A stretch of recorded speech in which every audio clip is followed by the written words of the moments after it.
আসসালামু আলাইকুম, আমি ইসরাত জাহান। আজকে আমরা ফোর্ড ফুলকারসন অ্যালগরিদম সম্পর্কে জানব। এই অ্যালগরিদমটা বেসিক্যালি ইউজ করা হয় কোনো একটা গিভেন গ্রাফের সোর্স থেকে ডেস্টিনেশনে আমরা ম্যাক্সিমাম কতটুকু ফ্লো পাঠাতে পারি সেটা জানার জন্য। তো এই অ্যালগরিদমটা সম্পর্কে জানার আগে আমাদের কিছু শব্দ সম্পর্কে জানতে হবে। ফার্স্ট হচ্ছে সোর্স। সোর্স কি? যেখান থেকে আমরা অ্যাকচুয়ালি ওই ফ্লোটা পাঠাবো। এখানে এই গ্রাফের ক্ষেত্রে একটু নোটিস করেন, দেখেন এখানে এস থেকে কিন্তু সবগুলো অ্যারো বাইরের দিকে যাচ্ছে, এটার ভিতরে কিন্তু কোনো অ্যারো যাচ্ছে না, তাহলে এইটা হচ্ছে আমাদের সোর্স। তারপরে সিঙ্ক। সিঙ্ক হচ্ছে ডেস্টিনেশন, ফাইনাল ডেস্টিনেশন, আমরা কোথায় পাঠাচ্ছি ফ্লোটা। এই গ্রাফের ক্ষেত্রে খেয়াল করেন, এই যে টি এর ভিতরে কিন্তু সবগুলো অ্যারো যাচ্ছে, টি থেকে কোনো অ্যারো বাইরের দিকে যাচ্ছে না, তাহলে টি হচ্ছে আমাদের সিঙ্ক। তাহলে এটা যদি আমি একটু পয়েন্ট আউট করে দিই, এটা হচ্ছে সিঙ্ক, এটা হচ্ছে সোর্স। তারপরে ক্যাপাসিটি। ক্যাপাসিটি হচ্ছে কোনো একটা পথ দিয়ে আমরা হাইয়েস্ট কতটুকু ফ্লো নিতে পারবো। যেমন আমি যদি এখানে দেখি যে এস এ, এই পথে আমরা হাইয়েস্ট কতটুকু নিতে পারবো 16। এ বি, এই পথে হাইয়েস্ট কতটুকু ফ্লো নিতে পারবো আমরা 12। এইভাবেই সবগুলোর ক্যাপাসিটি আপনাকে দেওয়া থাকবে। এরপরে হচ্ছে ফ্লো। ফ্লো মানে হচ্ছে আমি কতটুকু পাঠিয়েছি বা কতটুকু পাঠাতে পারবো এই পথটা দিয়ে। যেমন এইটা একদম ইনিশিয়াল পর্যায়ে আছে, আমরা এখনও ফ্লো স্টার্ট করিনি, তো আমাদের ফ্লো কিন্তু এখন 0 দেওয়া আছে। এটা পরবর্তীতে যখন আমরা এই অ্যালগরিদমটা দিয়ে এই গ্রাফটা সলভ করব তখন এগুলো চেঞ্জ হতে থাকবে। এরপরে বটলনেক ক্যাপাসিটি। বটলনেক ক্যাপাসিটি হচ্ছে একটা পথের সবচেয়ে মিনিমাম কোন ক্যাপাসিটিটা। যেমন আমি যদি এই গ্রাফের ক্ষেত্রে চিন্তা করি, আমাদের কাজ কি? সোর্স থেকে সিঙ্কে যাওয়া। তো আমরা এখানে একটা পথ খুঁজে বের করলাম, যেমন এস এ বি টি, এই পথে আমরা হাইয়েস্ট কতটুকু নিতে পারবো, সবচেয়ে ছোট যেটা সেটা। দেখেন এই পথে সবচেয়ে ছোট হচ্ছে 12, তার মানে আমরা এই পথে হাইয়েস্ট 12 ফ্লো পাঠাতে পারবো। এটা কিভাবে বুঝলাম আমরা 12 পাঠাতে পারবো? দেখেন এস এ পথে ক্যাপাসিটি 16, আমি এখানে 16 পাঠাতে পারি, ঠিক আছে, কিন্তু এ বি পথের তো ক্যাপাসিটি 12। আমি যে এখানে যে 16 পাঠালাম, সেই 16 তো 12 যেতে পারবে, বাকি 4 কি হবে? এই কারণে আমি এই পথে টোটাল 12ই পাঠাতে পারবো, অ্যান্ড সেটাই হচ্ছে আমার বটলনেক ক্যাপাসিটি। তারপরে রেসিডুয়াল ক্যাপাসিটি। রেসিডুয়াল ক্যাপাসিটি হচ্ছে কোনো একটা পথের ক্যাপাসিটি থেকে আমরা যদি বটলনেক ক্যাপাসিটিটা বাদ দিই তাহলে যতটুকু অবশিষ্ট থাকবে সেটা হচ্ছে রেসিডুয়াল ক্যাপাসিটি। এটা কিভাবে বের করি? যেমন এই পথটার ক্ষেত্রে যদি আবার চিন্তা করি, এখানে আমরা কত বলেছিলাম যে হাইয়েস্ট আমরা 12 পাঠাতে পারবো, তাহলে এখানে বাকি থাকে কতটুকু? এখানে তো ক্যাপাসিটি 16, আমি 12 পাঠিয়েছি, তাহলে 4 বাকি থাকে, তাহলে এইটুকের জন্য 4 হচ্ছে রেসিডুয়াল ক্যাপাসিটি। আবার এটার জন্য চিন্তা করি, এখানে আমরা 12 পাঠাতে পারবো, বাট ক্যাপাসিটি কত? 20, তাহলে এখানে রেসিডুয়াল ক্যাপাসিটি হচ্ছে 8। এইভাবে এখন আমরা এই গ্রাফটা সলভের প্রক্রিয়ায় চলে যাই, তখন আমরা আরও ভালোভাবে বুঝতে পারবো বিষয়গুলো। এখানে আপনারা একটা বক্স দেখতে পাচ্ছেন, এখানে যে বটলনেক ক্যাপাসিটি দেওয়া, এটা আশা করি আপনারা বুঝতে পেরেছেন, ফ্লোটাও বুঝতে পেরেছেন। অগমেন্টিং পাথ হচ্ছে আমরা যে একটা পথের কথা বললাম, যেমন সোর্স থেকে সিনকে যাওয়ার জন্য এস এ বি টি, এটা একটা অগমেন্টিং পাথ। তারপরে এস সি ডি টি, এটাও একটা অগমেন্টিং পাথ। মানে সোর্স থেকে সিনকে যাওয়ার যতগুলো পাথ আছে সবগুলো আমাদের অগমেন্টিং পাথ। তো প্রথমে আমরা যেই পথটা সিলেক্ট করেছিলাম এস এ বি টি, আমরা সেটা নিয়ে কাজ করি। এস এ বি টি, তো এস এ বি টি এই পথে আমাদের বটলনেক ক্যাপাসিটি কত? 12, মানে আমরা এখানে হাইয়েস্ট 12 পাঠাতে পারবো, তাহলে বটলনেক ক্যাপাসিটি হচ্ছে 12। আমরা 12 পাঠিয়েছি, তাহলে আমাদের যে ফ্লোটা সেটা চেঞ্জ করে দিতে হবে আমাদের। এগুলো কেটে আমরা চেঞ্জ করে দিব, যেমন 0 কেটে এখানে লিখলাম 12, 0 কেটে 12।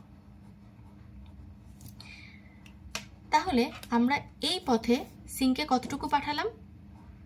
12, ফ্লো হচ্ছে 12।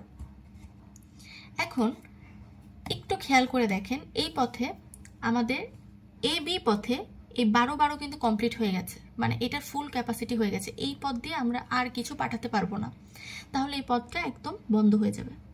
যেটা বন্ধ হয়ে যাবে সেটা আমরা এইভাবে মার্ক করে দিচ্ছি। এরপরে আরেকটা পথ খুঁজি সোর্স থেকে সিঙ্কে যাওয়ার জন্য, SCDT। SCDT, এখানে বটলনেক ক্যাপাসিটি কত? 4। তাহলে এখানে আমরা হায়েস্ট 4ই পাঠাতে পারবো।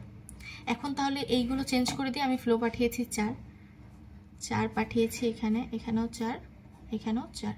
দেখেন এখানে 4 আর 4 ফুলফিল হয়ে গেছে, মানে এই পথটা বন্ধ, এই পথে আমরা আর কিছু পাঠাতে পারবো না, এটা বন্ধ। এবার কোন পথে যাব? দেখেন এই পথ তো বন্ধ হয়ে গেছে, এটা তো আর ইউজ করতে পারবো না। তাহলে এখান থেকে যাওয়া যায় SACDBT, এভাবে যাওয়া যায় SACDBT, এভাবে যাই।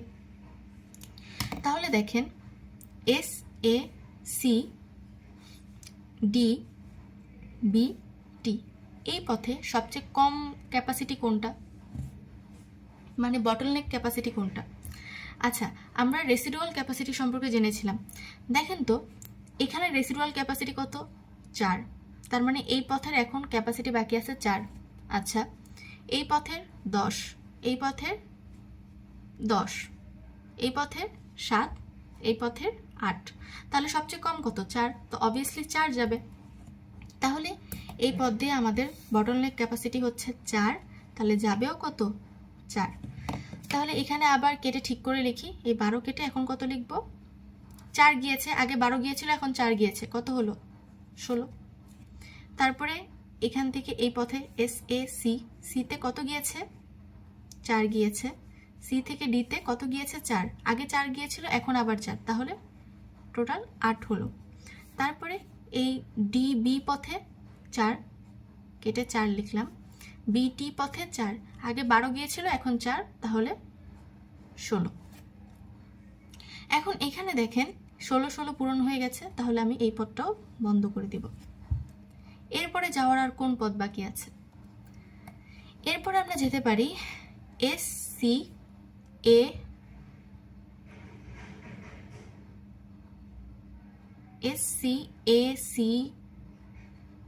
SCACDBT, এভাবে যেতে পারি।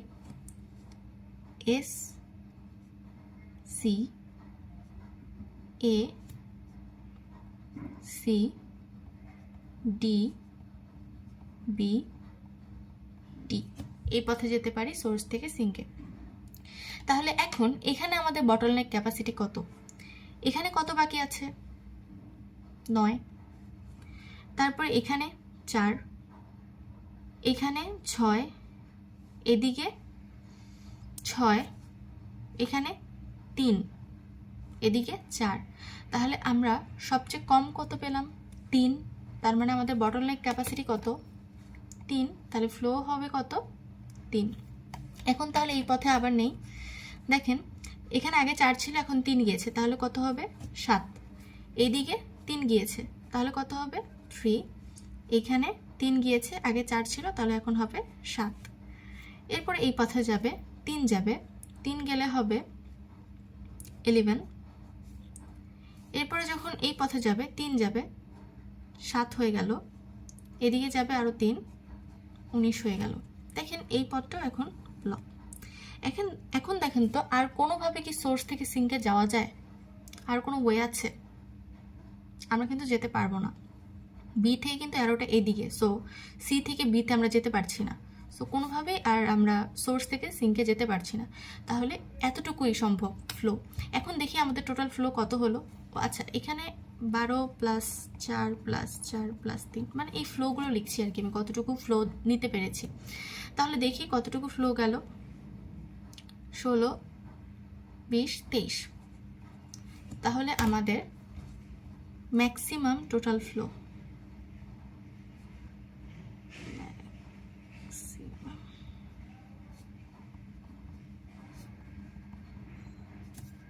23।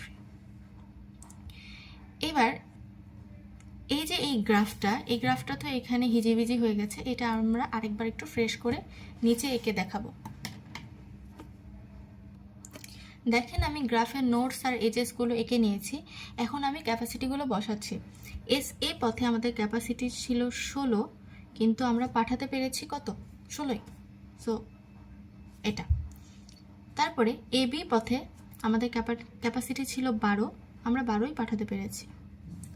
বিটি পথে ক্যাপাসিটি ছিল 20, আমরা পাঠাতে পেরেছি 19। ডিটি পথে ক্যাপাসিটি ছিল 4, আমরা 4ই পাঠাতে পেরেছি। সিডি পথে 14, পাঠিয়েছি 11।